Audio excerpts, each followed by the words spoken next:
இறைமக்களே, உங்கள் அனைவரையும் நம் ஆண்டவராகிய இயேசு கிறிஸ்துவின் நாமத்தினால் வாழ்த்துகிறேன். இறைவாக்கினர் யோவேல் மக்களை எச்சரிக்கிறார். ஆண்டவரின் நாள் வருகின்றது.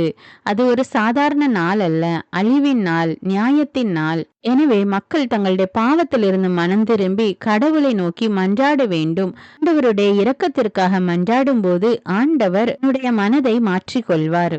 மேலும் இன்றைய நற்செய்தியில் சிலர் இயேசுவை பார்த்து, பேய்களின் தலைவனாகிய பெயல்செபூலை கொண்டு இவர் பேய்களை ஓட்டுகிறார் என்று குற்றம் சாட்டுகின்றனர். ஆனால் ஆண்டவர் கூறுகிறார், தன்னிடையே பிளவுபடும் எந்த அரசும் நிலைத்து நிற்காது.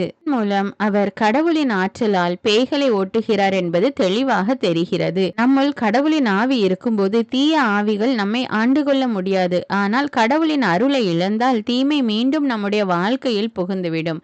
அதனால் நாம் தூய்மையான வாழ்வு வாழ்ந்து நம்முடைய பாவங்களை விட்டு மனமாறும்போது ஆண்டவரின் ஆவி, பரிசுத்த ஆவியானவர் நம்மோடு இருக்கிறார், நம்மில் வந்து குடிகொள்கிறார். ஒவ்வொருவரும் தூய ஆவியின் ஆலயமாக இருக்கிறோம். அன்பின் பரலோக பிதாவே, சதா காலங்களுக்கு ராஜாவாய் இருக்கிறவரே, விண்ணையும் மண்ணையும் படைத்த வல்லமையுள்ள தேவனே, உம்மை போற்றுகிறோம், உம்மை புகழ்கிறோம், உம்மை ஆராதிக்கிறோம், உமக்கு நன்றி கூறுகிறோம். அப்பா இயேசு கிறிஸ்துவே, எங்கள் மெசியாவே, உமக்கு நன்றி கூறுகிறோம். ஆவியானவரே, எங்கள் துணையாளரே, எங்கள் சகாயரே, உமக்கு நன்றி ராஜா, நன்றி தேவனே. அன்பின் தேவனே, இதோ இந்த அதிகாலை நேரத்திலே உம்மை நோக்கி மன்றாடுகிறோம். அப்பா, மன உறுதியோடு தினமும் அதிகாலையிலே எழுந்து ஜெபிக்கக்கூடிய மக்களாக எங்களை மாற்றியிருக்கிற கிருபைக்காக நன்றி தேவனே. ஆண்டவரே, அதிகாலையில் என்னை தேடுகிறவன் கண்டடைகிறான் என்று கூறியிருக்கிறீரப்பா. இதோ இந்த அதிகாலை நேரத்திலே உம்மை நோக்கி மன்றாடுகிறோம் அப்பா. எங்களுடைய குடும்பத்திற்காக உம்மிடம் மன்றாடுகிறோம் அப்பா. எங்களுக்காக, எங்களுடைய எதிர்காலத்திற்காக உம்மிடம் மன்றாடுகிறோம் ராஜா. நீர் எங்களோடு இருந்து எங்களை வழி நடத்துகிறீர் தேவனே. எல்லாவற்றையும் உம்முடைய கரத்திலே ஒப்பு கொடுக்கிறோம் அப்பா. அன்றாடம் நாங்கள் சந்திக்க வேண்டிய எல்லா காரியங்களையும், எல்லா மன குழப்பங்களையும் உம்மிடம் ஒப்பு கொடுக்கிறோம் தேவனே. நீர் எங்களுக்கு தெளிவு கொடும் அப்பா. நீர் எங்களை வழி நடத்தும் தேவனே. ஆவியானவர் எங்களுள் வந்து குடிகொள்ளட்டும் தேவனே. ஆவியானவர் தங்குகிற ஆலயமாக எங்களை மாற்றி அருளும் அப்பா. எங்களை சுத்திகரியும் தேவனே. தீங்கு உமக்கு நேரிடாது, வாதைவும் கூடாரத்தை நெருங்காது என்று சொன்ன தேவனே, எங்களை சுற்றி வேலி அடைத்து எங்களை பாதுகாத்து கொள்ளும் தேவனே.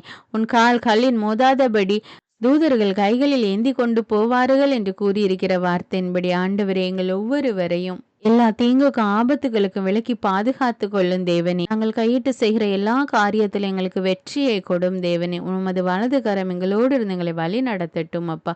உடைய பிரசன்னம் எப்பொழுது எங்களுக்கு முன்பாக செல்லட்டும் அப்பா.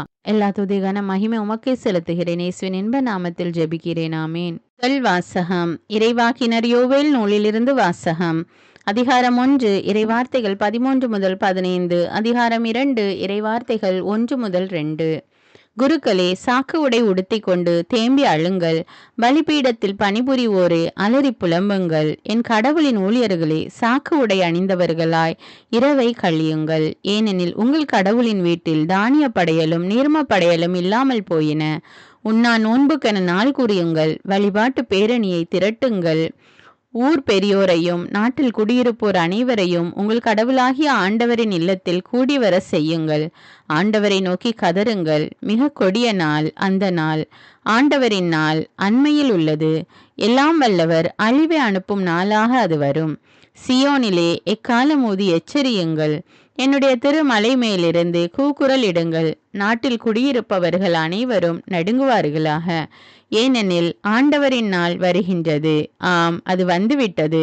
அதுவோ இருளும் காரிருளும் கவிந்த நாள், மப்பும் மந்தாரமும் சூழ்ந்த நாள். விடியற்கால ஒளி மலைகள் மேல் பரவுவது போல் ஆற்றல் மிகு வெட்டுக்கிளிகளின் பெருங்கூட்டம் வருகின்றது. இதுபோன்று என்றுமே நிகழ்ந்ததில்லை, இனிமேல் தலைமுறை தலைமுறைக்கும் நிகழப்போவதும் இல்லை. இது ஆண்டவரின் அருள்வாக்கு. இறைவனுக்கு நன்றி.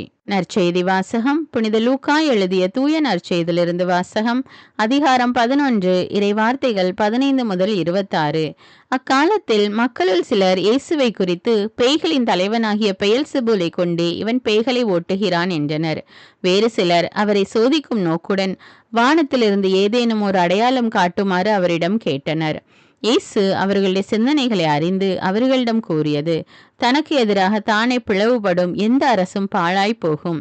அவ்வாறே பிளவுபடும் வீடும் விழுந்துவிடும். சாத்தானும் தனக்கு எதிராக தானே பிளவுபட்டு போனால் அவனது அரசு எப்படி நிலைத்து நிற்கும்? பெயல்செபூலை கொண்டு நான் பேய்களை ஓட்டுகிறேன் என்கிறீர்களே. நான் பெயல்செபூலை கொண்டு பேய்களை ஓட்டுகிறேன் என்றால் உங்களை சேர்ந்தவர்கள் யாரை கொண்டு பேய் ஓட்டுகிறார்கள்?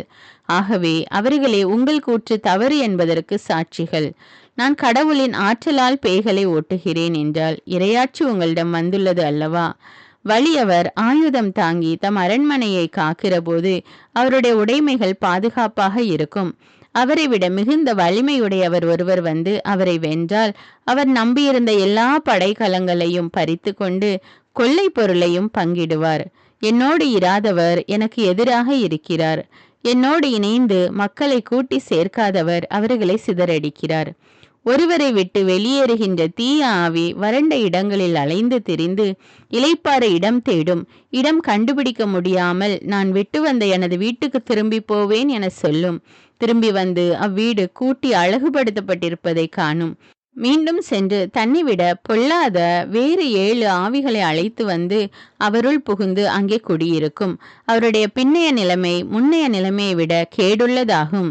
இது கிறிஸ்துவின் நற்செய்தி. கிறிஸ்துவே உமக்கு புகழ்.